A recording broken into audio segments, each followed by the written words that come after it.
యోహాను సువార్త 12వ అధ్యాయము 1వ వచనం నుండి 11వ వచనం వరకు చదువుకుందాము. కాబట్టి యేసు తాను మృతుల్లో నుండి లేపిన లాజరు ఉన్న బేతనీయకు పస్కా పండగ 6 దినముల ముందుగా వచ్చాను. అక్కడ వారు ఆయనకు విందు చేసింది.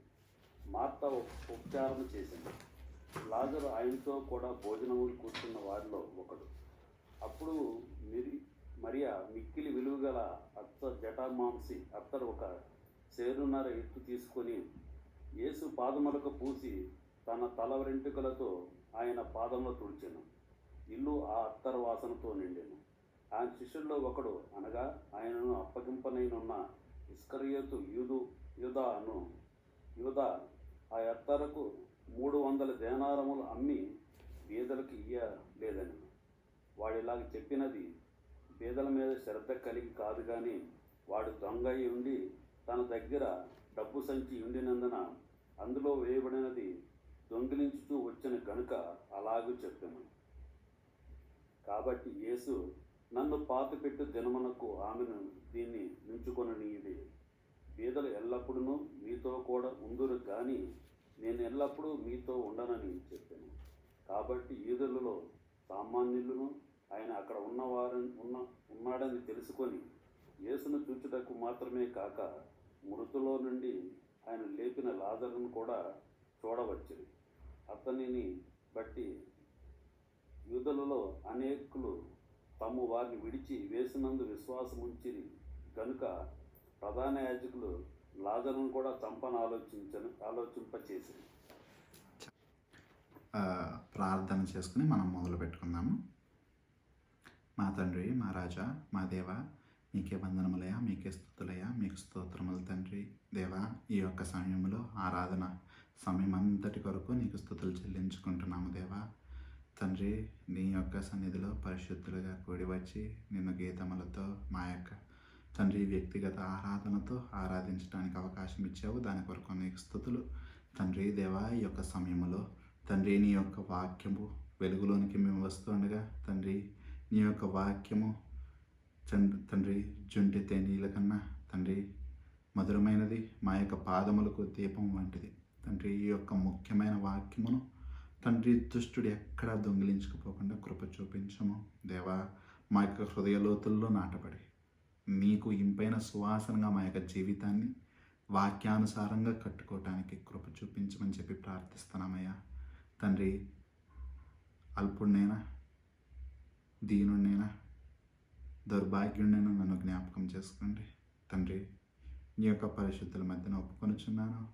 బలహీనుడును, జ్ఞానం లేనివాడును, సమస్త సమయంలో నీ మీద ఆధారపడుతూ బ్రతుకుతున్నవాడును తండ్రి.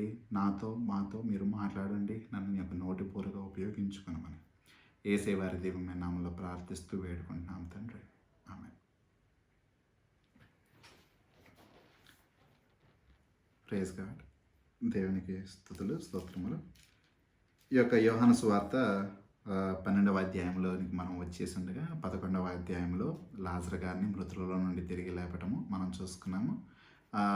ఆ యొక్క విషయము అక్కడున్న మనుషుల్లో నుండి ఇంకా పోవట్లేదు. ఎందుకంటే 4 దినములు అయిపోయిన తర్వాత లాజరు గారిని మృతులలో నుండి యేసుక్రీస్తు ప్రభువారు తిరిగి లేపారు కనుక అక్కడున్న వాళ్ళందరూ ఒక ఆశ్చర్యములో ఆ యొక్క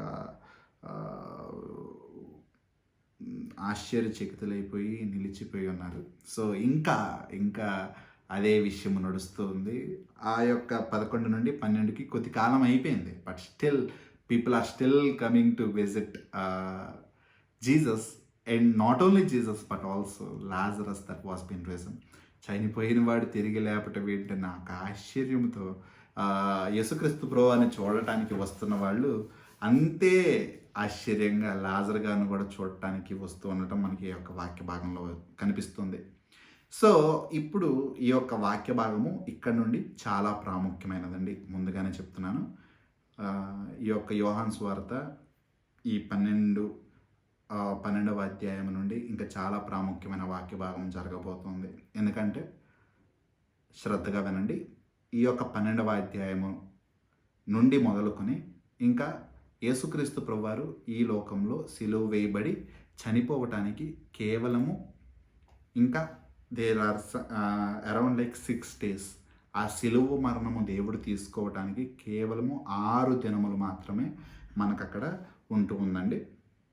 ఇక్కడ ఈ యొక్క వాక్య భాగం అయిన తర్వాత జరిగే ఇంకా వాక్య భాగం అంతయు ఇంకా passion week, pass over week, అంటే యేసుక్రీస్తు ప్రభువారు ఆ యొక్క శిలువ మరణానికి ఆయన సిద్ధపరచుకోవటము సమయము దగ్గర పడుతోంది.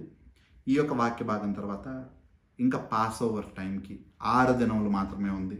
మొట్టమొదటి వచనంలో, కాబట్టి యేసు తాను మృతులలో నుండి లేపిన లాజరు ఉన్న బెతనియాకు పస్కా పండుగకు 6 దినముల ముందుగా వచ్చెను.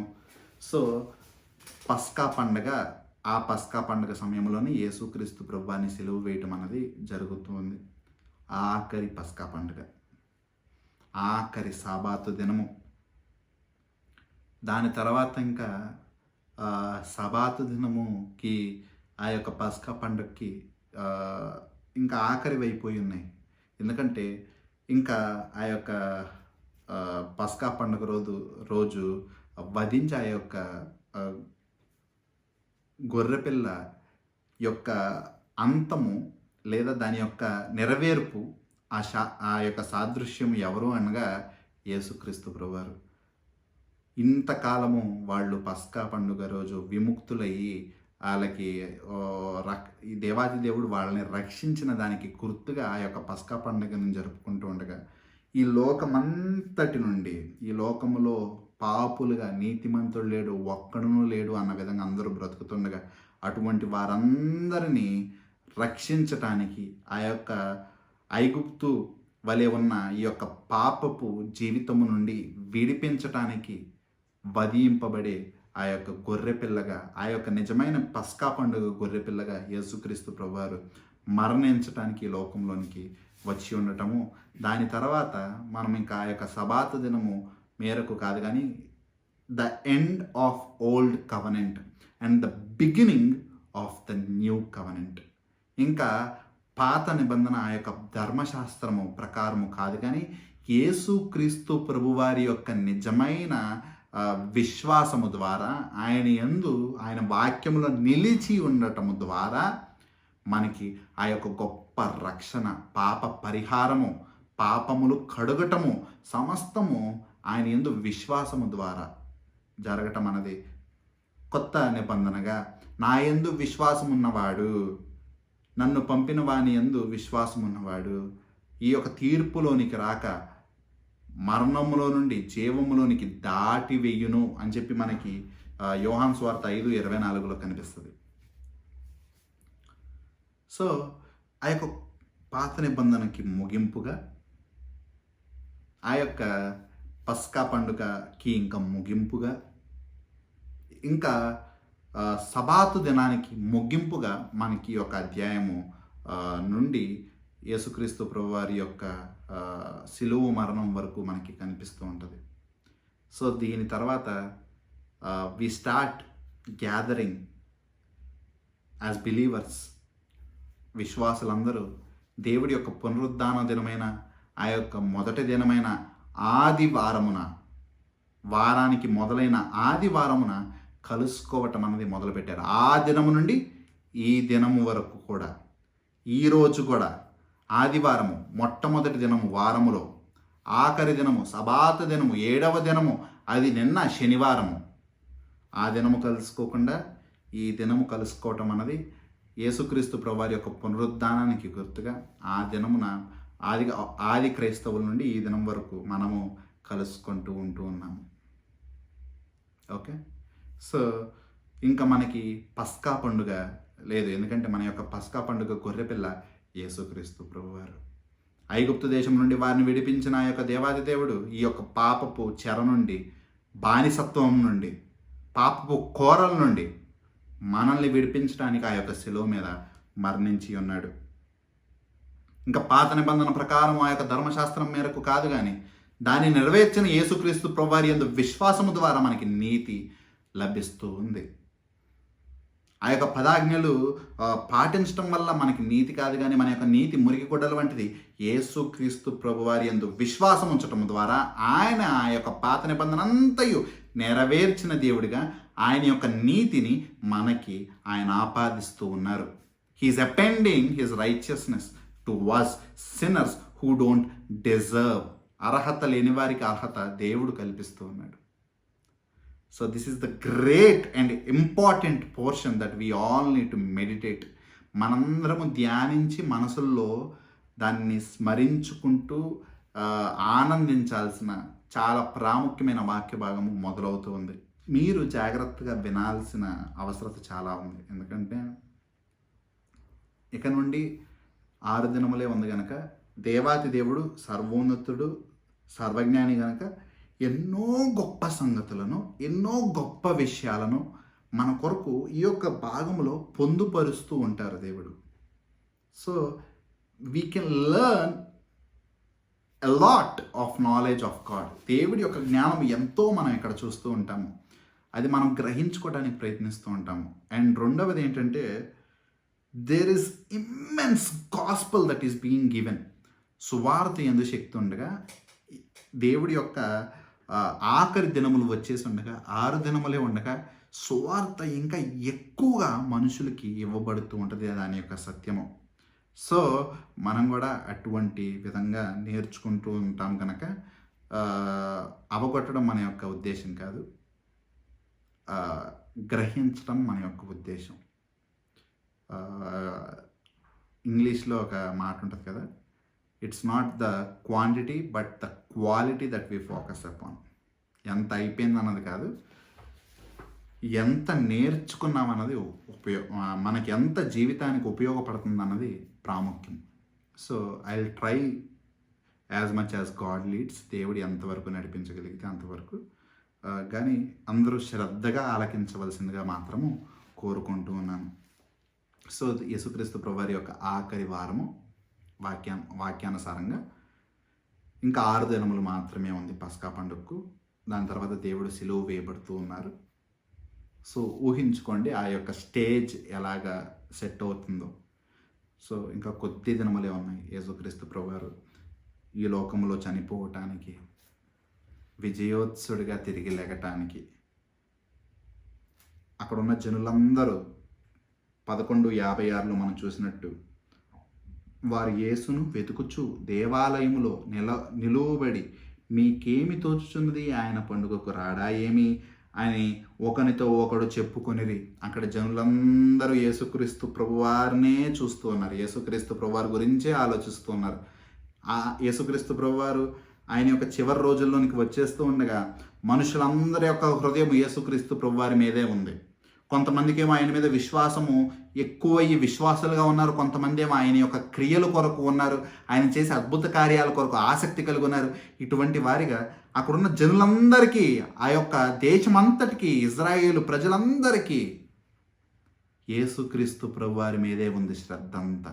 ఆయన దృష్టంతా ఆయన మీదే ఉంది. అందరూ మాట్లాడుకుంటున్నారు, యేసుక్రీస్తు ప్రభువారు ఎక్కడున్నారు, యేసుక్రీస్తు ప్రభువారు ఎక్కడున్నారు. అది మంచి కొరకు వెతికే వాళ్ళు ఉన్నారు, చెడు కొరకు వెతికే వాళ్ళు ఉన్నారు.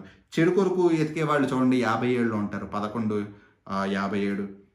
ప్రధాన యాజకులను పరిశీలను ఆయన ఎక్కడ ఉన్నది ఎవనికైనను తెలిసి ఉన్న ఎడల తాము ఆయనను పట్టుకొనగలుగుటకు తమకు తెలియజేయవలసినని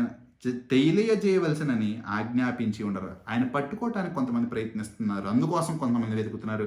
కొంతమంది ఆయన ఇంకా ఏ అద్భుత కార్యములు చేస్తారని చెప్పి వెతుకుతున్నారు.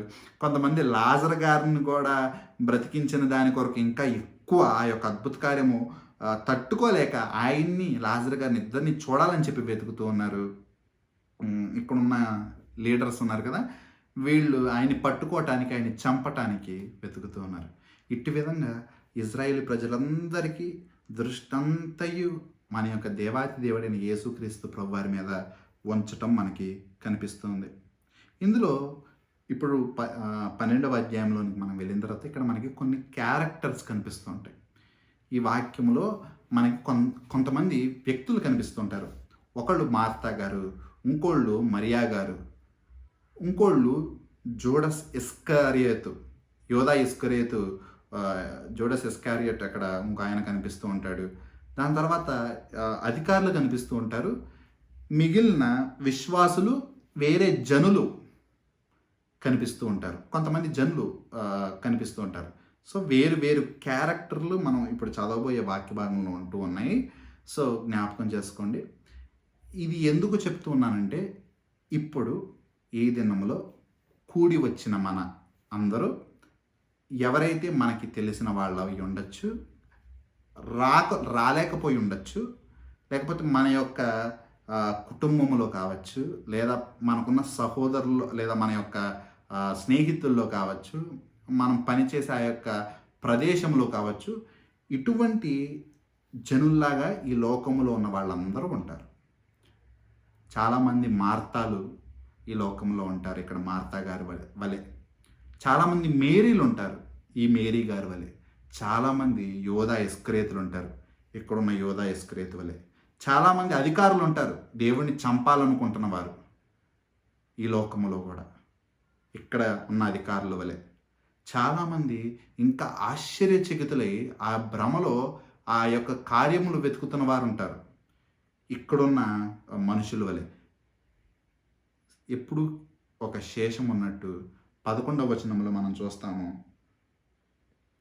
10-11 అతన్ని బట్టి యోధాలలో అనేకులు తమ వారిని విడిచి యేసునందు విశ్వాసముంచిరి. ఈ విధంగా విశ్వాసులు కూడా ఉంటారు. సో మనలో ఎంతోమంది మార్తాలు, మేరీలు, యోధా ఇస్కరేతులు, అధికారులు, ఆశ్చర్యచకితులై ఈ యొక్క కార్యములు, సూచనలు వెతికేవారు, ఇంకా నిజంగా మారు మనసు పొందుకున్న రక్షింపబడే విశ్వాసులు కలయికగా ఈ లోకంలో ఉన్న మనుషులు ఉంటూ ఉంటారు. మనం ఏ పాత్ర పోషిస్తున్నామన్నది ఈ వాక్య భాగము చదువుతుండగా ఎవరికి వాళ్ళకి ఉన్న వ్యక్తిగత ప్రశ్న.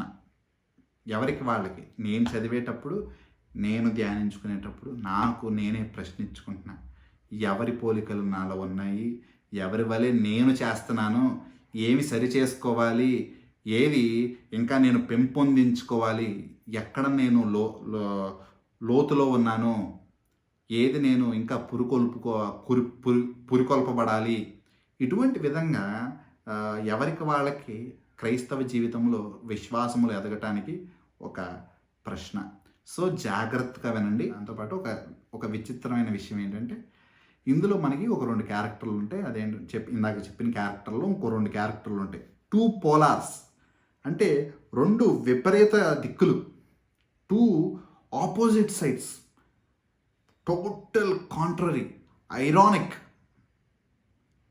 ఒక చోటేమో తగ్గింపు కలిగిన, విరిగి నలిగిన హృదయం కలిగిన, విరగ్గొట్టబడిన మేరీ గారు ఉంటారు. ఇంకోవైపు యోధా ఇస్కరేతు కూడా పూర్తిగా భిన్నమైన స్వభావం కలిగిన యోధా ఇస్కరేతు కూడా ఉంటారు. ఇక్కడేమో తగ్గింపు, సరళత్వము, విరిగి నలిగిన హృదయము, పూర్ ఇన్ స్పిరిట్, ఆత్మయందు దీనులుగా ఉన్న మేరీ గారు. ఇంకో పక్కన యోధా ఇస్కరేతు గారు కూడా అటువంటి వాడిగా కాకుండా ఆయన మాత్రము స్వార్థముతో, ఈ లోక భోగముల కొరకు, ఈ లోక ఆశలు కలిగిన వాడిగా, దీనత్వం అన్నది విడిచిపెట్టి దేవుణ్ణి అమ్మి వేసేవాడిగా, మోసగాడిగా, సాతానుడిగా ఇంకోవైపు మనకి యోధా ఇస్కరేతు గారు కనిపిస్తున్నారు. విచిత్రం ఏంటంటే, వీళ్ళిద్దరూ యేసుక్రీస్తు ప్రభువారి యొక్క శిష్యులే, యేసుక్రీస్తు ప్రభువారిని వెంబడిస్తున్న వారే, యేసుక్రీస్తు ప్రభువారి యొక్క బోధలు వింటున్న వారే, యేసుక్రీస్తు ప్రభువారి యొక్క సువార్త అందుకున్న వాళ్ళే, యేసుక్రీస్తు ప్రభువారి యొక్క పిలుపు అందుకున్న వారే. ఒకళ్ళేమో తగ్గింపుతో, సెల్ఫ్లెస్నెస్తో, అంటే స్వార్థం అన్నది లేకుండా, ఏమీ స్వార్థపూరితమైన ఆశ లేకుండా ఆయన్ని, యేసుక్రీస్తు ప్రభువారిని ప్రేమిస్తూ ఆయన పాద సన్నిధిలో నిత్యము ఉండాలనుకునే మేరీ గారు. ఇంకో పక్కన ఆయన నుండి పొందుకున్నటువంటి గొప్ప పేరు, ప్రతిష్టలు, లేదా ఆయన నుండి పొందుకున్నటువంటి సంపద కొరకు ఆశ కలిగి ఆయన్ని వెంబడిస్తున్న యోధా ఇస్కరేతు. ఎప్పుడైతే యేసుక్రీస్తు ప్రభువారు చనిపోతారని తెలిసిందో, ఇమ్మీడియట్గా యేసుక్రీస్తు ప్రభువాన్ని తీసుకెళ్ళి అమ్మి వేసిన వాడిగా ఉన్న యోధా ఇస్కరియోతు. 2 పోలార్స్ కదా, ఒకటి ఈస్ట్ అయితే ఇంకోటి వెస్ట్, ఒకటి నార్త్ అయితే ఇంకోటి సౌత్. ఒకళ్ళేం పూర్తిగా అటువంటి తగ్గింపుతో దేవుడి పక్షమున ఉంటూ, ఒకళ్ళేం పూర్తిగా దేవుడిని అమ్మివేసే వ్యతిరేక దిశలో ఉంటూ, ఇద్దరు దేవుడి యొక్క సన్నిధిలోనే ఉంటున్నారు, ఇద్దరు దేవుడి యొక్క వాక్యం వింటూ ఉన్నారు, ఇద్దరు దేవుడి యొక్క సువార్త వింటూ ఉన్నారు. ఈ దినముల్లో కూడా మనుషులు ఇటువంటి వారిగానే ఉన్నారు. దేవుడి యొక్క సన్నిధిలో ఉంటారు, దేవుడి యొక్క వాక్యం వింటూ ఉంటారు, కానీ ఒకళ్ళేమో పూర్తిగా తగ్గింపుతో విరగ్గొట్టబడి దేవుడి యొక్క సన్నిధిలో జీవిస్తూ ఉంటారు ఆయన యొక్క పాదముల దగ్గర. ఇంకోవైపేమో పూర్తిగా వ్యతిరేక దిశల్లో ఈ లోక ఆశల కొరకు, జీవపు డంబము కొరకు, శరీరేచ్ఛలతో జీవిస్తున్న భయంకరమైన పరిస్థితుల్లో శాపగ్రస్తుడు వలె, ఈ యొక్క యోధా ఇస్కరియోతు వలె జీవిస్తున్న వారు ఈ దినము కూడా ఉన్నారు. ఈ దినము కూడా సువార్త ఇటువంటి వారందరినీ దర్శిస్తుంది.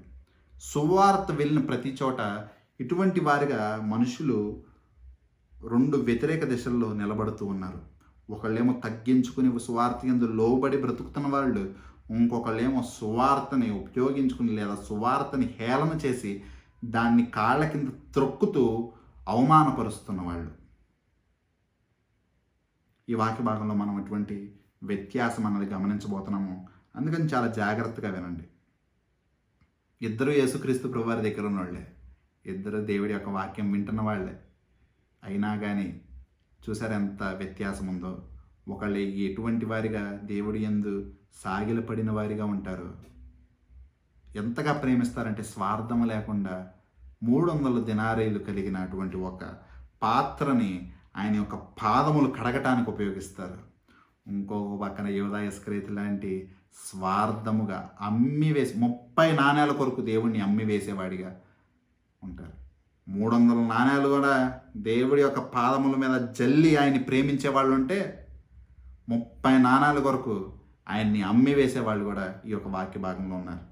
సో చాలా జాగ్రత్తగా శ్రద్ధగా వినవలసిందిగా కోరుకుంటున్నాను. ఇదొక ప్రత్యేకత. ఇంకొక ప్రత్యేకత ఏంటంటే, ఈ యొక్క వాక్య భాగంలో చాలా ప్రాముఖ్యమైన 2 వ్యక్తులు ఉన్నారు. ఒకళ్ళేమో సైమన్ ద లెపర్, ఇంకొకళ్ళేమో లాజర్ గారు. ఒక ఆయనేమో అంతకు ముందు కుష్టితో బాధపడినవాడు, ఇప్పుడు లేదు కుష్ఠరోగం. ఒకప్పుడు కుష్ఠరోగిగా ఉన్నాడు. ఎలా స్వస్థపరచబడ్డ, కుష్టికి అన్నది స్వస్థత ఏం లేదు, ఏ దేవాది దేవుడు స్వస్థపరిస్తే తప్పితే, యేసుక్రీస్తు ప్రభువారు స్వస్థపరిస్తే ఆయన మారి ఇక్కడ వారింట్లోనే జరుగుతూ ఉంటుంది. అది ఎక్కడ ఉంటుంది? యోహాను సువార్తలో మనకు కనిపించదు. కానీ యోహాను సువార్తలో జరుగుతున్న ఇటువంటి సంఘటన మనకి మత్తయి సువార్త, మార్కు సువార్త, లూకా సువార్తలో కూడా ఈ యొక్క సంఘటన రాయబడి ఉంది. మత్తయి సువార్త 26వ అధ్యాయంలో మనకు ఉంటుంది. మనకు ఒకసారి త్వరగా తిప్పినట్టయితే మత్తయి సువార్త 26వ అధ్యాయంలో, మార్కు సువార్త 14వ అధ్యాయంలో ఈ యొక్క సంగతులన్నీ మనకు రాయబడి ఉంటాయి. మత్తయి సువార్త 26వ అధ్యాయంలో ఇది ఎవరి ఇల్లందు చెప్పి రాయబడి ఉండిద్దంటే 6వ వచనం చూడండి. యేసు బెతేనియాలో కుష్టి రోగి అయిన సిమోను ఇంటినున్నప్పుడు, ఇక్కడ మనకి సైమన్ ద లెపర్ అంటే సిమోను కుష్ఠిరోగి, అంతకుముందు కుష్ఠిరోగి అయిన సిమోను గారింట్లో ఈ యొక్క వేడుక కూర్చుని అందరూ ఆహారం తీసుకోవటం అన్నది జరుగుతుంది. ఓకే, సో ఇక్కడ ఆయన ఉంటాడు కదా, మరి ఆ సిమోను కుష్ఠరోగి అయిన, ఒకప్పుడు కుష్ఠరోగి అయిన వ్యక్తి ఉన్నాడు. దాంతోపాటు ఇక్కడ మనకి యోహాను సువార్తలో మనకి ఏమనుంది, లాజరు గారు కూడా అక్కడ ఉన్నారంట. యోహాను సువార్త 12:1 ఉంటుంది చూడండి. కాబట్టి యేసు తాను మృతుల నుండి లేపిన లాజరు ఉన్న బెతేనియాకు పస్కా పండుగకు 6 దినముల ముందుగా వచ్చెను. అక్కడ వారు ఆయన విందు చేసిరి. సో లాజరు గారు కూడా అక్కడ ఉన్నారు. ఆయనకి విందు ఇచ్చారు. యేసుక్రీస్తు ప్రభువారికి విందు చేశారు. ఎవరింట్లో? సిమోను, కుష్ఠరోగి అయిన సిమోని గారింట్లో జరిగింది. లాజరు గారు కూడా ఉన్నారు. ఇద్దరు ప్రాముఖ్యమైన ప్రత్యేకమైన వ్యక్తులు. ఒకళ్ళు అంతకుముందు కుష్ఠరోగంతో బాధపడి యేసుక్రీస్తు ప్రభువారి చేత ఆ యొక్క కుష్ఠంతయు స్వస్థపడి మామూలుగా మారినవాడు. ఇంకొకళ్ళు చనిపోయి మృతులలో నుండి తిరిగి లేపబడినవాడు. Ex leper, ex dead man అంతకుముందు చనిపోయినవాడు, అంతకుముందు కుష్ఠరోగి. ఇద్దరు వ్యక్తులు ఉన్నారు. ఇప్పుడు కాదు, ఇప్పుడు చక్కగా సజీవులై, జీవము కలిగి, స్వస్థత కలిగి, దేవుళ్ళో చక్కగా దేవుడి సన్నిధిని అనుభూతి చెందుతున్నారు. ఆయనకి విందిస్తున్నారు కృతజ్ఞతగా. ఓకే, సో ఇద్దరు వ్యక్తులు కూడా ఉన్నారు ఇక్కడ. వీళ్ళు కూడా ఉంటారు ఈ యొక్క వాక్య భాగంలో. సో ప్రాముఖ్యమైన వాక్య భాగము శ్రద్ధగా వింటూ అనండి. సో ఇది ఎక్కడ జరుగుతుందని చెప్పుకున్నాము? బెతెనీ ప్రాంతంలో జరుగుతుంది. సిమోను గారి యొక్క ఇంటిలో జరుగుతోంది. సో వీళ్ళందరూ కలిసి మరి స్వస్థపడిన సిమోను గారికి కృతజ్ఞతా హృదయము, ఒక పక్కన చనిపోయిన వాడు తిరిగి లేపబడినటువంటి లాజరు గారికి కృతజ్ఞతా హృదయముతో దేవుడి కొరకు ఆ యొక్క విందుని ఏర్పాటు చేసి అందులో అందరూ పాలు పంచుకుంటున్నారు. ఈ యొక్క విందుకున్న ప్రాముఖ్యత ఏంటంటే, ఈ విందు అయిపోయిన తర్వాత ఆ పస్కా పండుగ సమయము మొదలయ్యిద్ది. ఆ యొక్క 7 దినములు, ఆ యొక్క 6 దినములు ఇంకా మొదలయ్యిద్ది.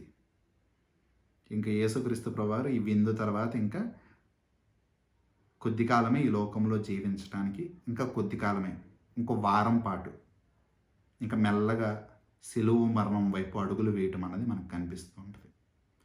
దీని తర్వాత ఆయన ఈ యొక్క విందు అయిపోయిన మరుసటి రోజు ఆయన యెరూషలేములోనికి రావటము, అందరూ ఆయన్ని ఏమంటారు, హోసన్నా హోసన్నా దావీదు కుమారుడా అని చెప్పి ఆయన్ని కొనియాడి కీర్తిస్తారు మట్లాది వారము. మళ్ళీ కరెక్ట్గా ఆయన సిలువ వేసి ముందు రోజు పిలాతు ముందు అందరూ ఈయన్ని సిలువ వేయండి అని చెప్పి అరుస్తారు జనులు.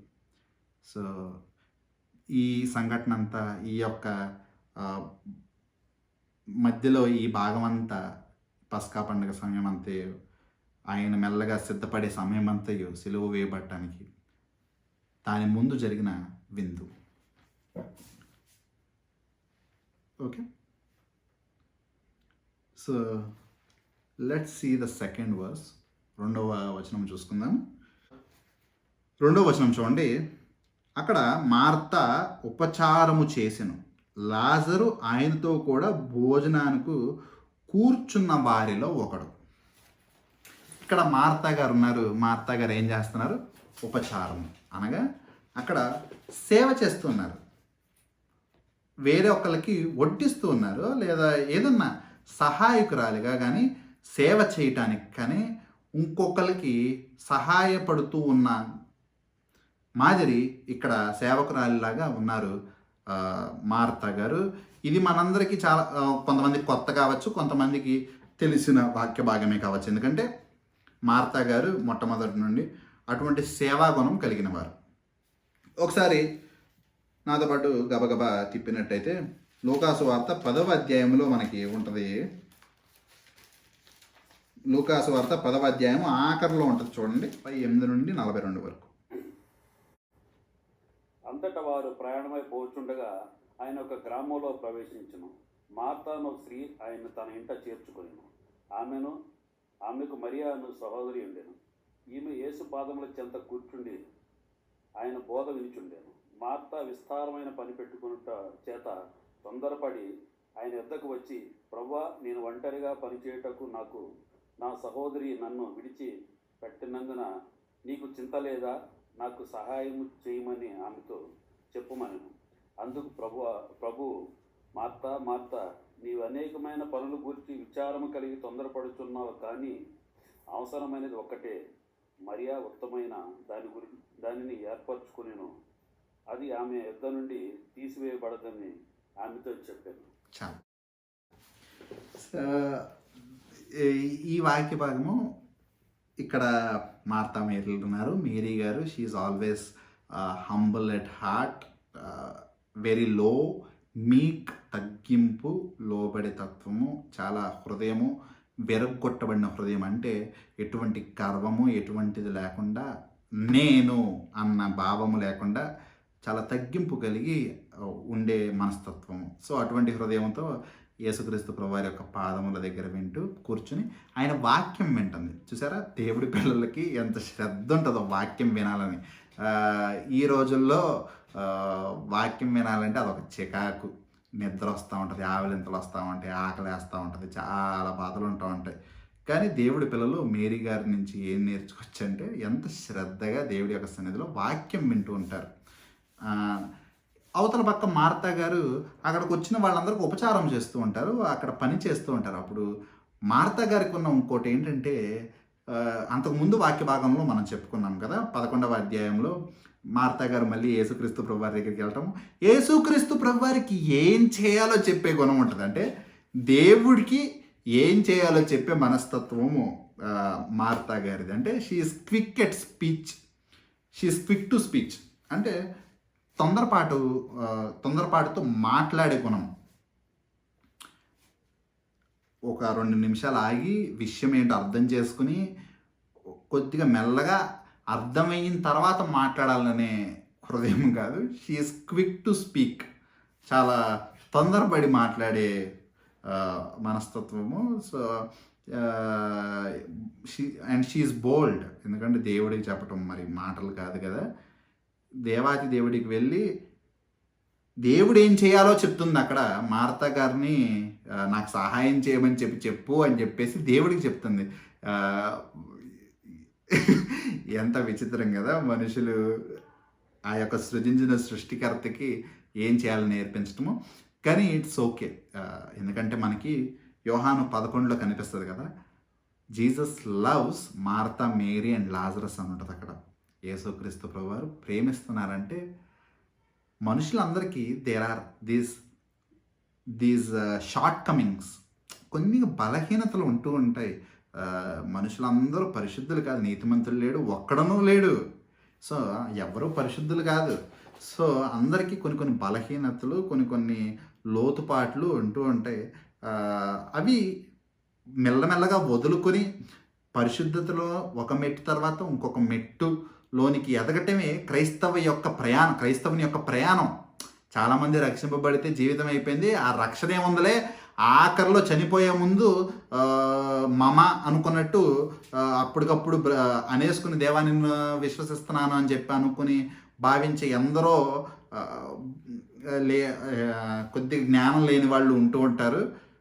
కానీ ఎంత యవ్వన ప్రాయంలో దేవుని కాడి మోయట ధన్యకరం అని వాక్యములో ఉంటుంది.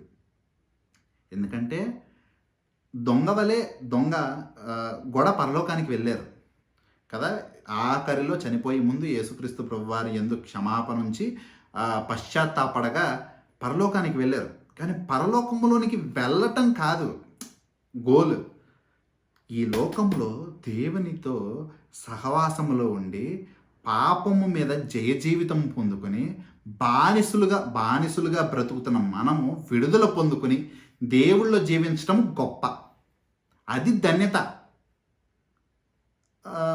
ఏదో పరలోకానికి వెళ్ళాము ఇదొక్కటి విషయం కాదు, ఈ లోకంలో ఉన్నప్పుడు కూడా దేవుడు నీ వెంట ఉండటము ధన్యత. మీరు పడిపోతున్నప్పుడు మీ చేతులు పట్టుకుని దేవుడు నిలబెట్టడము ధన్యత. మీకు జ్ఞానం లేకపోవచ్చు కానీ మీరు ఏం చేయాలో సరి అయిన సమయంలో మీకు తెలియకపోవచ్చు కానీ దేవుడు చేయించటము ధన్యత. మీ మాటలు జాగ్రత్తగా మార్చటము, ఒక మెట్టు విశ్వాసంలోనికి దేవుడు నడిపించటానికి ఆయన తీసుకెళ్తున్న మార్గంలో నడవటము ధన్యత. అది రుచి చూసి ఎరిగిన వారికే అర్థమైంది. ఈ లోక సంపదలు ఇవన్నీ వ్యర్థం అనిపిస్తుంది. మనకి కలిగి ఉండొచ్చు, దేవుడు దీవించి ఉండొచ్చు, బట్ స్టిల్ వీటి మీద అంత శ్రద్ధ ఉండదు. అవి ఏంటంటే దేవుడు దీవించినంత వరకు, ఈ లోకంలో మనకు ఉన్నంత వరకు ఆయన ఇచ్చింది మనం వాడుకుంటాము, ఆయన ఇచ్చింది మనం తింటాము, పొట్టవ నింపుకుంటాం, ఇంతే. ఆయన ఎక్కువగా మనం ఎక్కువ పడిపోము, అది ఇచ్చినా కానీ పర్లేదు బాగానే ఉంటారు వీళ్ళు అని చెప్పేసి అనుకుంటే ఆయన ఇస్తాడు. లేదు వీళ్ళకి ఒక్కసారి ధనం ఇవ్వగానే, లేదా వీళ్ళకి కావాల్సింది వీళ్ళకి ఇవ్వగానే కొమ్ములు లెగుస్తాయి అని చెప్పి దేవుడు అనుకుంటే ఇవ్వడు. మన విశ్వాసానికి, మన ఎదుగుదలకి మనకి ఏది ప్రాముఖ్యమో, మనం ఎంతైతే హ్యాండిల్ చేయగలమో అదే దేవుడు ఇస్తాడు. మన ఆత్మీయమైన జీవితానికి ఏది ఉపయోగకరమో అదే దేవుడు ఇస్తాడు. మన యొక్క ఆత్మీయమైన జీవితానికి అది ఉపయోగకరం కాదు, దేవుడు మనకి అది ఇవ్వడు. మనకి కొన్ని ఏదన్నా వస్తే అహంకారం, గర్వం వస్తాయి, దేవుడు దాన్ని తీసివేస్తాడు. తగ్గించబడిన వారిని దేవుడు హెచ్చిస్తాడు, హెచ్చించుకుంటున్న వారిని దేవుడు తగ్గిస్తాడు. ఇది దేవుడి యొక్క వాక్యమే చెప్తూ ఉంది. సో ఇటు విధంగా what I meant to say, నేనేం చెప్పాలనుకుంటున్నానంటే ఒక్కొక్కరికి ఒక్కొక్క లోతుపాట్లు అనేవి ఉంటూ ఉంటాయి కదా. ఇక్కడ మార్తా గారికి కూడా అటువంటి లోతుపాట్లు ఉన్నాయి. కానీ దేవుళ్ళో ఎదగటం అన్నదే గొప్ప విషయము. ఒకే రోజు ఎవరు మారిపోరు. మారు మనసు పొందుకోగానే ఇమ్మీడియట్గా శరీరాలు ఇలా కాకుండా మెరిసిపోతూ దగదగదగా మెరిసిపోయే మహిమ శరీరాలు మనకు రావు. పేతురు గారు యేసుక్రీస్తు ప్రభువారు గెత్సెమనే వనంలో ఆఖరిలో ప్రార్థన చేస్తుండగా యేసుక్రీస్తు ప్రభువారు అంటారు కదా, ఆత్మ సిద్ధం, శరీరం బలహీనం. సో ఆ శరీరాన్ని నేను, నా శరీరము, నా అనుకున్న దాన్ని మెల్లగా నశింపచేసుకుంటూ మనల్ని మనం తిరస్కరించుకుంటూ ఆ దేవుడు కాడిని పట్టుకుని ప్రతిరోజు ఆయన కాడి మోసుకుని నడవటమే క్రైస్తవ జీవితం. అది ఒకే రోజులో జరగదు. ఒక మెట్టు ఒక మెట్టు ఒక మెట్టు ఎక్కుకుంటూ పోవాలి. నేను పైదాకా ఎక్కేసాను అంటే ఏవి మహిమ శరీరాలు ఏవి దగదగా మెరిసిపోవట్లేదు ఇంకా శరీరాలు మరి. సో అందరూ they are work in progress. ఇక్కడ మార్తా గారిని కూడా దేవుడు ప్రేమిస్తున్నాడు. She is also work in progress. నేర్చుకుంటుంది ఏ విధంగా ఏది ఉన్నతమైనది ఏది కానిది. చాలామంది ఏం చేస్తారంటే మార్తా గారిని చులకనగా మాట్లాడుతూ ఉంటారు, మార్తా గారిని తీసివేసిన దానిలాగా మాట్లాడుతూ ఉంటారు. కానీ గుర్తించాల్సింది ఏంటంటే, ఇందాక నేను చెప్పాను, ఒక వాక్యము ఇంకో వాక్యాన్ని ఖండించదు. ఒక వాక్యంలో ఒకటి చెప్పిన తర్వాత ఇంకొక వాక్యంలో అది ఒక చోట అది సరైందంటే ఇంకో చోట తప్పని ఉండదు. దేవుడి పరిచర్య చాలా శ్రేష్టమైనది, ఉన్నతమైనది. మాటలు చెప్పేవారి కంటే చేసేవారి యొక్క అవసరత చాలా ఉంది. యేసుక్రీస్తు ప్రభువారు అంటారు, కోతెంతో విస్తారం ఉంది, కొయ్యవారి యొక్క సంఖ్య చాలా కొదువుగా ఉందని. దాని అర్థం ఇక్కడ ఆమె పనిచేస్తున్నట్టు తప్పు కాదు. చాలామంది బద్ధకస్తులు, చాలామంది పిరికి వాళ్ళు దేవుడి పని చేయాలని లేనోళ్ళు ఇటు విధంగా మేము మేరీలాగా ఉండాలనుకుంటున్నాం, మార్తాలా చేయకూడదు అనుకుంటున్నాం అంటారు. చాలా తప్పు. మేరీ గారిలాగా ఉండటం ఎంత అవసరమో మార్తా గారిలాగా చేయటం కూడా అంతే అవసరం. మార్తా గారిలాగా చేస్తూ ఉండిపోకూడదని చెప్తారు ఇక్కడ యేసుక్రీస్తు ప్రభువారు. దీని అర్థం ఏంటంటే మార్తా గారిలాగా చేయటమే శ్రద్ధ కాకుండా కొద్దిగా దేవుడితో సమయము గడిపి ఆయన నుండి ముందు పొందుకుని తర్వాత చేయటం అవసరం అన్నది దీని యొక్క ఉద్దేశము. ఎందుకు అంటారా? తర్వాత వాక్య భాగంలో నేను చెప్తాను, సరేనా? తర్వాత వాక్య భాగంలో దేవుడు మార్తా గారిని ఏ విధంగా పొగిడారో, పని చేసేవారిని ఏ విధంగా పొగిడారో, పని చేయటం యొక్క అవసరతని యేసుక్రీస్తు ప్రభువారు ఏ విధంగా చెప్పారో నేను చెప్తాను, ఓకే? కానీ చాలామంది కేవలము మేము ముందు వినాలని అనుకుంటున్నాం. గుడ్, వినాలి, కానీ చేయటం కూడా అంతే చాలా అవసరం అని మనకు వాక్యంలో దేవుడు చాలా చెప్తూ ఉన్నారు. ఇక్కడ మార్తా గారి యొక్క పొరపాటు ఏంటంటే మేరీ గారిలాగా వినే హృదయం ముందు ఉండాలి, దేవుడి దగ్గర కనిపెట్టే హృదయం ఉండాలి, నేర్చుకోవాలి దేవుడి దగ్గర. ఆ వ్యక్తిగత దేవునితో సంబంధం ఉండాలి. ఆ సంబంధం విడిచిపెట్టి పని చేయకూడదు, ఈ సంబంధంలో ఉండి పని చేయాలి, ఓకే? అది అక్కడ చెప్తూ ఉన్నారు. అంతేగాని సంబంధంలోనే ఉండండి, పని చేయొద్దని కాదు అక్కడ ఉద్దేశం. అది ఎలాగో మీకు తర్వాత వాక్య భాగంలో మీకు కూడా అర్థమవుతుంది అన్నమాట. ఇందాక చెప్పా కదా, వాక్యముని ఖండించదు. వాక్యముని ఖండిస్తుందని మీకు అనిపిస్తుంటే దాని అర్థం ఏంటంటే మీకు వాక్యం సరిగ్గా అర్థం కాలేదని, మీకు చదవటం తెలియలేదని, మీరు గ్రహించలేదని. ఎందుకంటే దేవుడు ఒక చోట చెప్పి ఇంకో చోట చేయొద్దని చెప్పడు, ఒక చోట చేయొద్దని ఇంకో చోట చేయమని చెప్పడు. సో ఇక్కడ మనకి ఈ విషయాన్ని లూకా సువార్త 10వ అధ్యాయం ఆఖరి భాగాన్ని మాత్రం ఎవరు తప్పుగా అర్థం చేసుకోకూడదు. దేవుడు ఎక్కడ బద్ధకంగా ఉండమని లేదా పని చేయకుండా కూర్చుండమని దేవుడు చెప్పే ఉద్దేశం ఇది కాదు. చాలామంది ఇది ఒక సాకుగా వెతుక్కుని దేవుడు పని ఎక్కొట్టి ఫర్ ఎగ్జాంపుల్ సింపుల్గా చెప్పాలంటే యెర్మియా 48:10 చూడండి. యెర్మియా 48:10లో ఏమనుంటుందంటే, యెహోవా కార్యమును అశ్రద్ధ చేయువాడు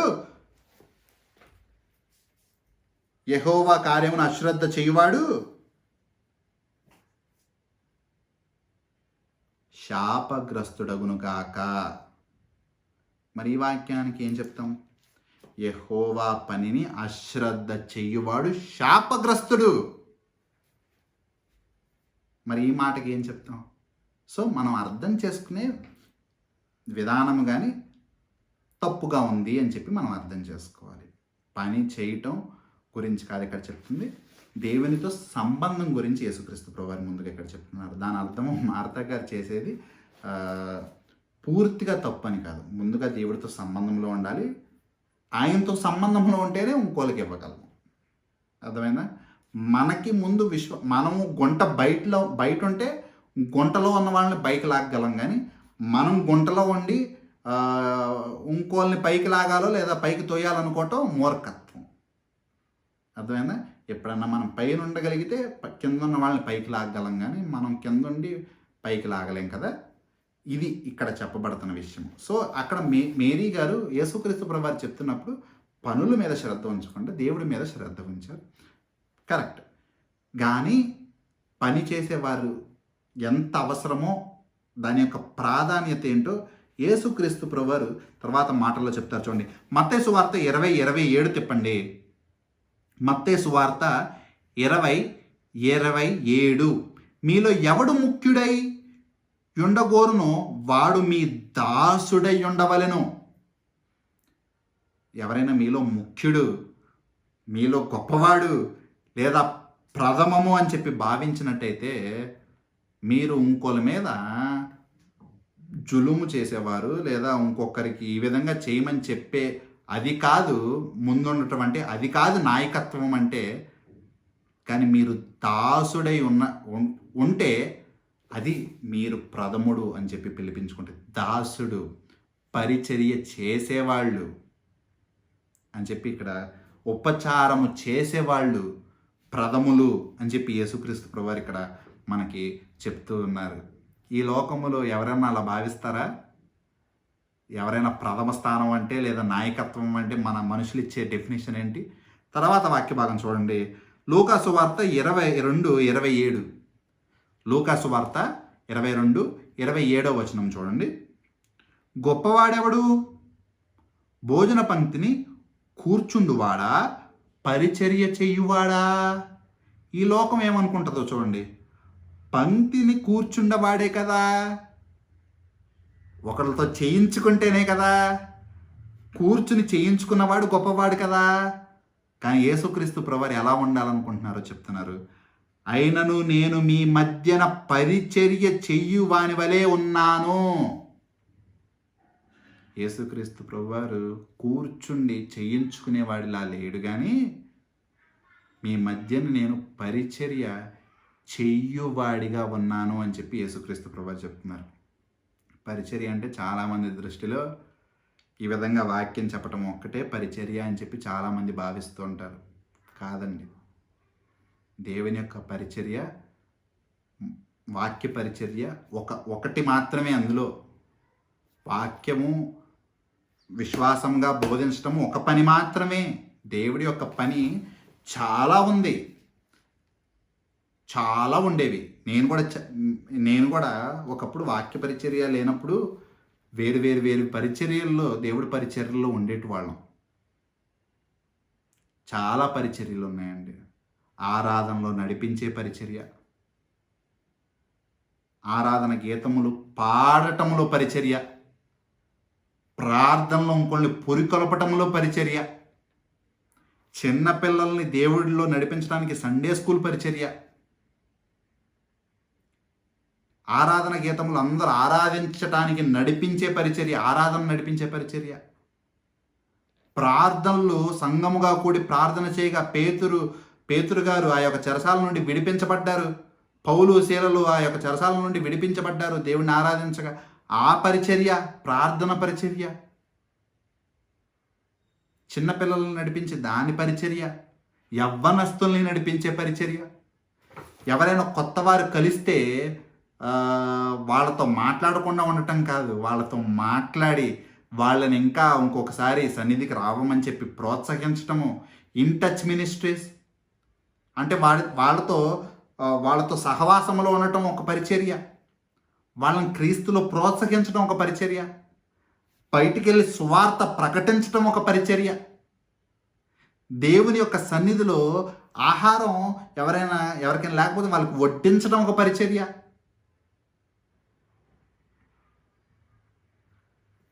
నేను చేసేవాడిని ఎన్నో, అది నేను మనుషులకు చేస్తున్నట్టు నేను ఎప్పుడు భావించలా. ఈ దేశంలో లేదా మనుషుల్లో నేను చాలా ఎక్కువగా చూసింది అదే. ఇదేదో ఎవరో ఒక కుటుంబానికో లేదా ఒకరికి చేస్తున్నట్టు భావిస్తారు. ఎందుకంటే సంఘములన్నీ ఒక కుటుంబం చేతిలో ఉంటున్నాయి కనుక ఆ కుటుంబానికే చేస్తున్నామని చెప్పి ఇక్కడ భావిస్తూ ఎవరు చాలామంది చేయకుండా ఉంటారు. కానీ ఇది ఒక కుటుంబానికి చెందినది కాదు, ఇది సమాజంగా క్రీస్తులో ఉన్న విశ్వాసులందరిది అని చెప్పి భావించిన రోజు చేసేది ఒక కుటుంబానికి కాదు, ఒక మనిషికి కాదు, చేసేది దేవాది దేవునికి అని చెప్పి గుర్తిస్తారు. నేను చేసేటువంటి అదే పరిచర్య. అంటే అక్కడ కూర్చుని వీడియోస్ ప్రిపేర్ చేసేవాడిని, యూట్యూబ్లో అప్లోడ్ చేయడానికి. అది కూడా ఒక పరిచర్య, మల్టీమీడియా పరిచర్య. ఎందరో రాలేని వాళ్ళు, ఎక్కడెక్కడో ఉన్నవాళ్ళు సువార్తని చూడటానికి, వాక్యంలో బలపడటానికి అది కూడా ఒక అవకాశం ఉన్న పరిచర్య. నేను ఇంకా ఎన్నో పీపీటీస్ ఆరాధించడానికి వేయటానికి స్లైడ్లు చేసేటివాడిని. కాయర్లు ఆరాధన పరిచర్యలో ఉండేటివాడిని. చిన్నపిల్లలప్పుడు వీబీఎస్ పరిచర్యలో ఉండేటువంటి, వెబ్సైట్ టెక్నికల్ దానిలో ఉండేటువంటి.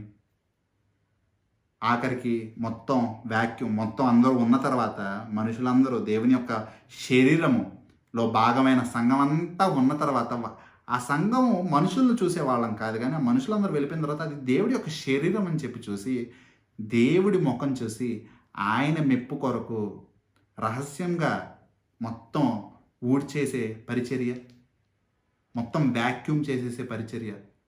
ట్రాష్ అంతా అందరూ భోజనం చేసిన తర్వాత ట్రాష్ అంతా నిండిపోయిన తర్వాత అక్కడ మనుషులు తిన్నారని చెప్పి చూసేవాళ్ళం కాదు, కానీ నా దేవుడి యొక్క శరీరము, నా దేవుడి యొక్క సంఘము తిందని చెప్పి చూసే పరిచర్య. ఇవన్నీ this is all a part of God's ministries. దేవుడి యొక్క పరిచర్యలే. ఇందులో మనుషులకి లేదా ఒక కుటుంబానికి చెందినది ఎవరిది కాదు. ఏం చేసినా కానీ దేవుడికే. పని అయితే విస్తారముగా ఉంది, పని చేసేవారు మాత్రం చాలా కొదువుగా ఉన్నారని దేవుడు చెప్తున్నా. ఒక్కొక్కరికి దేవుడు ఒక్కొక్క తలాంతి ఇచ్చిన చేయని వారు ఎంతోమంది కదా. చేయని వారు కేవలము క్రైస్తవుని యొక్క పాత్ర ఏంటి అంటే ఆదివారం పూట వెళ్ళి కూర్చుని చెప్పింది విని వచ్చేయటం అన్నదే చాలామంది యొక్క హృదయం అయిపోయింది. కానీ బాడీ ఆఫ్ క్రైస్తవులు అనగా, ఒక సంఘం అనగా దేవుని యొక్క శరీరము, చేతులు, కాళ్ళు, గుండె, ఇదంతా దేవుని యొక్క శరీరము. ఇప్పుడు నేను ఒక చెయ్యి అనుకోండి, మీరు ఇంకొక చెయ్య. నేను ఒక కాలు అయితే మీరు ఇంకొక కాలు, మీరు గుండె అయితే నేను ముండెం. ఇలా ఏదో ఒకటి ఒక్కొక్కరిలో ఒక్కొక్క బాధ్యత ఉండే. ఈ చేయి పని చేస్తూ ఈ చేయి పని చేయకపోతే మనం బ్రతకగలమా? ఈ కాలు పని చేస్తూ ఈ కాలు పని చేయకపోతే మనం బ్రతకగలమా? ఈ చర్మం పని చేస్తూ ఈ గుండె పని చేయకపోతే మనం బ్రతకగలమా? సో దేవుడి యొక్క శరీరంలో అందరూ పని చేయకపోతే దేవుడి యొక్క సంఘము లేదా దేవుడి యొక్క పని అభివృద్ధి చెందదు. సో అందరూ పని చేయాల్సిన అవసరము చాలా ఉంది. యేసుక్రీస్తు ప్రభువారు అందుకే అంటున్నారు, నేను పంక్తిలో కూర్చుని తినడానికి కాదు కానీ పరిచర్య చేయువాడిగా నేను వచ్చి ఉన్నాను. ఆయన స్వారూప్యంలో మారాలి. వెళ్ళి కూర్చుని కొంతమంది నిద్రపోతారు, కొంతమంది ఆవిలిస్తూ ఉంటారు, కొంతమంది ఏమో తింటా ఉంటారు. ఇది కాదు దేవుడి పని. ప్రతి ఒక్కరికి ఒక బాధ్యత ఉంది, లేని చోట కల్పించుకునే అవసరం ఉంది. ఎక్కడ పని ఇవ్వట్లేదు, దేవుడి పని మనకు దక్కట్లేదు, వెళ్ళి పోరాడి అడిగే హక్కు క్రైస్తవులుగా ప్రతి ఒక్కరికి ఉంది. ఎందుకంటే అది ఎవరి సొంతం కాదు, ఎవరి సొత్తు కాదు, దేవుడికి మనం చేసుకోవాలి. రేపు ఒక ఒక దానిలో పెడితే, బెల్ట్ మీద పెడితే ఒక నిప్పు ఉంటే మనం చేసే క్రియలన్నీ ఇలా ఉంటాయి. ఆ నిప్పు గుండగా వెళ్ళిన తర్వాత మనం దేవుడి రాజ్యం కొరకు చేసింది మాత్రమే అవతల పక్కకు వెళ్ళిద్ది. యువతల పక్కంతా బూడిద. అందుకే ఒకప్పుడు నా హృదయం చెప్తున్నా, మీ అందరికీ ఏమైనా ఉపయోగపడిద్దేమో అని చెప్తున్నా. నా హృదయం ఎలా ఉండేదంటే, ఎంత కుదిరితే ఎంత వీలైతే అంత పని చేయాలని చెప్పి పరుగులెత్తేవాళ్ళు. నేనే పీపీటీలు చేసేస్తానని, నేనే దేవుడికి ఆరాధన గీతముల్లో కూడా ఉండాలని, నేనే ఆ చెత్త ఎత్తేయాలని, ట్రాష్ ఎవరెత్తుతారని చెప్పి పరుగులెత్తుతూ ఉండేవాళ్ళం. ఎందుకంటే నాకే దేవుడి దగ్గర ఆ పని, దేవుడి పని కాబట్టి దేవుడి దగ్గర పని నేను చేశాను అన్నది కావాలి నాకు. సో అదేనే వాక్యూమ్. ఇటువంటి శ్రద్ధ ఇక్కడ ఎవ్వరికి ఉండదు. చాలా అరుదుగా ఉంటుంది, చాలా భయంకరమైనది, విశాలమైనది నరకానికి మార్గము, ఇరుకైనది పరలోకానికి మార్గము. ఆ ఇరుకైన మార్గం ఉండగా ప్రవేశించడానికి ప్రయత్నించాలి. ఇక్కడ మార్తా గారు చేసింది తప్పు కాదు, కానీ మార్తా గారు దేవుడితో ఉండాలి, దేవుడితో ముందు మనం బలపడాలి, వ్యక్తిగత జీవితం ఉండాలి. దానితో పాటు మనం నేర్చుకున్నది మనతో పాటు నశించిపోకూడదు. మనం తెలుసుకున్నది మన హృదయములో ఉపయోగం లేనిదిగా, వ్యర్థముగా ఉండిపోకూడదు. అది నలుగురికి పంచాలి, ఇంకొకరిని నడిపించాలి, మనకు పుట్టిన పిల్లల్ని నడిపించాలి, మనతో ఉంటున్న వారిని నడిపించాలి. ఎందరికో ఒక మార్గముగా మనం ఉండాలి, అంతేగాని వారి మార్గంలోనికి మనం వెళ్ళిపోకూడదు.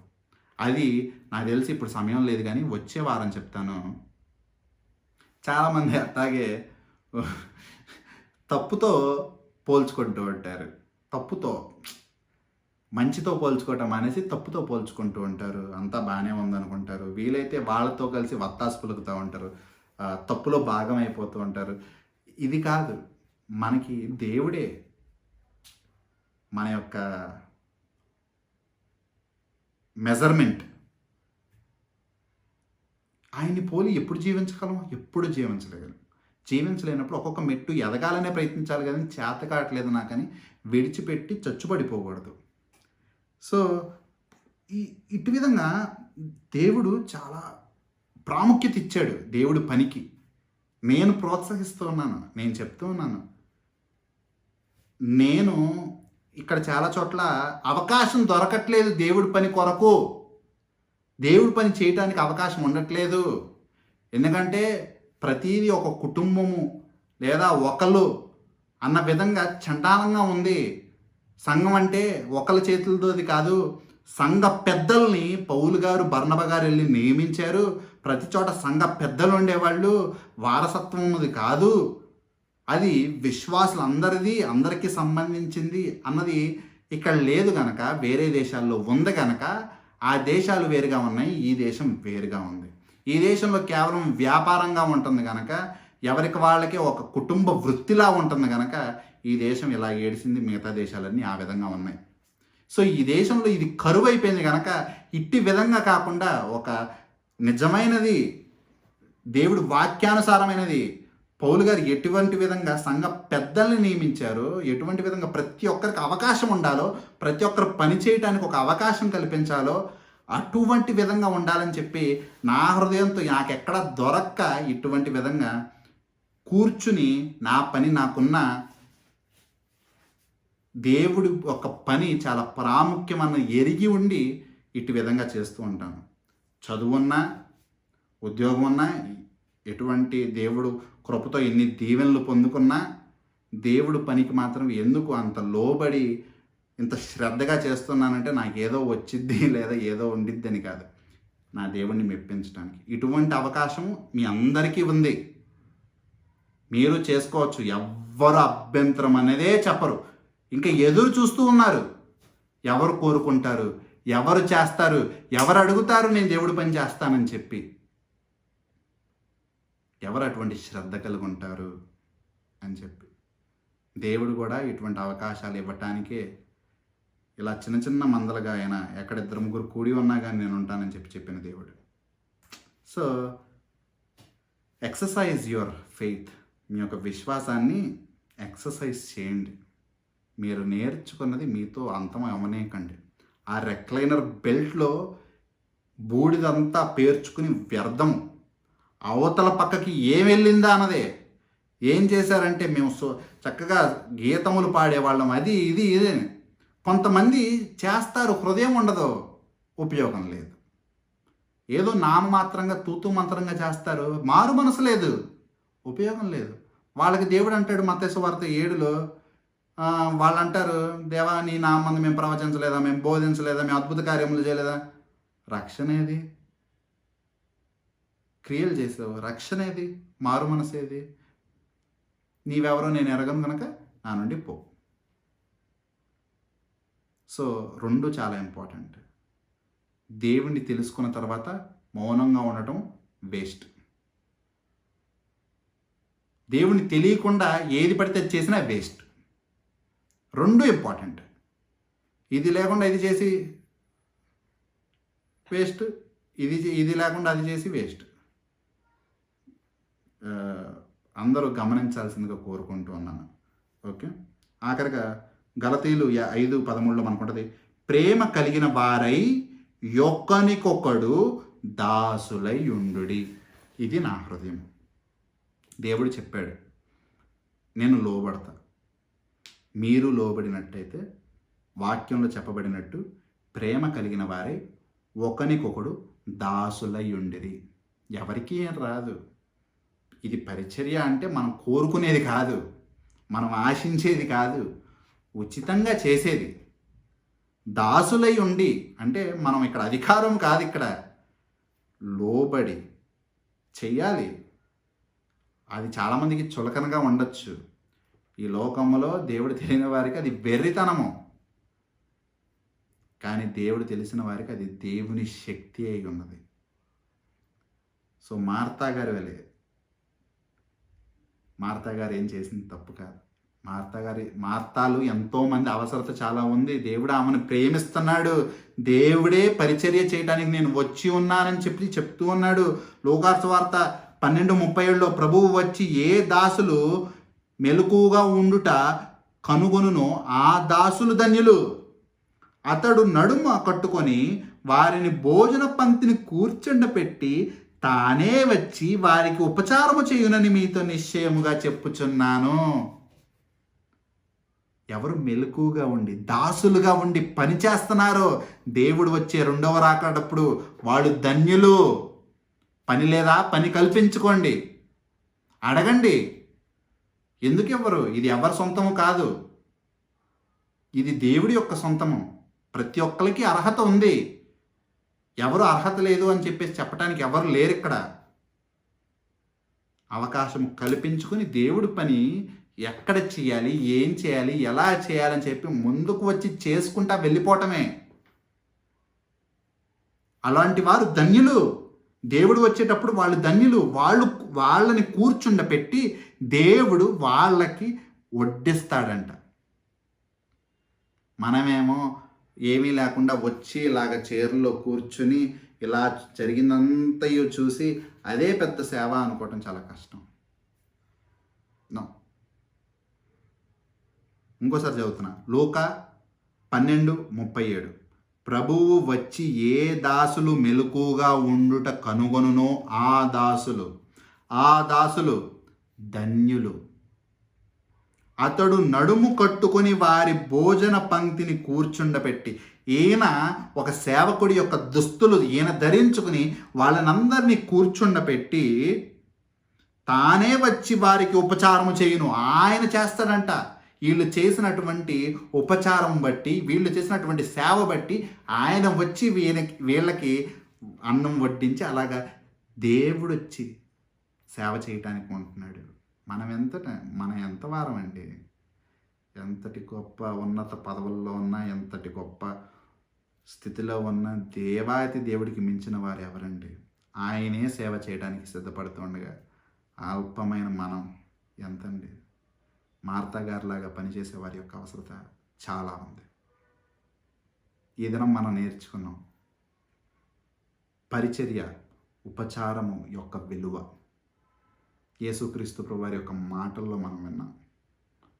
సో ఆ విషయాన్ని అందరూ అలవాటు చేసుకుంటారని, ఎవరికైనా వ్యక్తిగతంగా ఏమన్నా తెలుసుకోవాలనుకున్నా, చేయాలనుకున్నా, హృదయం ఉన్నా, పర్సనల్గా ఎవరైనా మాట్లాడితే నేను ఎప్పుడు మాట్లాడడానికి సిద్ధంగానే ఉంటా. So you all are encouraged to work for God. That's all what God does even need. అంతే దేవుడు కోరుకుంటుంది, అంతకు మించి మనం ఏదో చేయక్కర్లా. Okay, let's pray and close. ప్రార్థన చేసుకుని ముగించుకుందాం. మా దేవ, మా తండ్రి, మీకు స్తుతులయ్యా, మీకు స్తోత్రములు. తండ్రి, మార్త గారి జీవితం బట్టి ఏ విధంగా ఉపచారం అన్నది ఎంత గొప్పది, శ్రేష్టమైనది, కోతెంతో విస్తారంగా ఉంది, కొయ్యవారు కొదువుగా ఉండగా ఎన్నో పరిచర్యలు తండ్రి నీ యొక్క సన్నిధిలో నువ్వు కోరుకుంటూ ఉండగా తండ్రి, మా యొక్క అవసరత, మా యొక్క తండ్రి తలాంతులు మేము గుర్తించుకొని ఆ తలాంతులన్నీ గుంట తవ్వి కప్పెట్టకుండా దేవా, ఇచ్చిన తలాంతుల మేరకు మేము పనిచేసి మా యొక్క ఫలములు అభివృద్ధి చెందించుకుని పరలోకములో తండ్రి దేవా, మా యొక్క స్వాస్థ్యము తండ్రి మేము సంపాదించుకున్న వారిగా కృప చూపించుము. బ్రతుకుట క్రీస్తే, చావైనను మేలే అన్న విధంగా తండ్రి మా కొరకు, మా యొక్క శరీరం కొరకు దేవా, మా యొక్క పొట్ట కొరకే కాగా బ్రతుకుట నీ కొరకు అన్న విధంగా, నీ పని మేము చేయాలన్న విధంగా తండ్రి, నీ నామం కొరకు మాకు పని ఎక్కడ దొరికిద్ది అని వెతుక్కునేవారిగా, కరువుగా తండ్రి అటువంటి హృదయములో అటువంటి తండ్రి రగిలింపు నీవు తీసుకురాదేవా. తండ్రి, ప్రతి ఒక్కరి యందు తండ్రి కృప చూపించుము దేవా. తండ్రి, చల్లారిపోయినటువంటి హృదయములు రగిలించము దేవా. నీ కొరకు తండ్రి తాపత్రయపడే అటువంటి హృదయములు ప్రతి ఒక్కరిలో కల్పించుము దేవా. తండ్రి, ఎంతటి వారైనా ప్రభువులకు ప్రభువు, రాజువైన రాజు నీవు మాకు ఒక మాదిరిగా చూపించిన విధానాన్ని వెంబడించువారుగా, నీవలే ఉపచారకులుగా, నీవలే పనివారుగా, నీవలే దాసులుగా మేము ఉండటానికి కృప చూపించండి దేవా. తండ్రి దేవా, ఈ యొక్క లోకపరమైన తండ్రి అల్పమైన వాటి కొరకు తండ్రి కాదు కానీ దేవా, నీ యొక్క నిత్యత్వములో మేము తండ్రి సంపాదించుకునే వారిగా మమ్మల్ని ఉంచమని సమస్త కూడి వచ్చిన ప్రతి ఒక్కరిని జ్ఞాపకం చేసుకుంటూ రాలేని వారి ఎందుకు కృప చూపించే వారికి ఇంకో తరుణము దయచేయమని యేసయ్య వారి దివ్యమైన నామములో ప్రార్థిస్తూ వేడుకుంటున్నాము తండ్రి. ఆమేన్.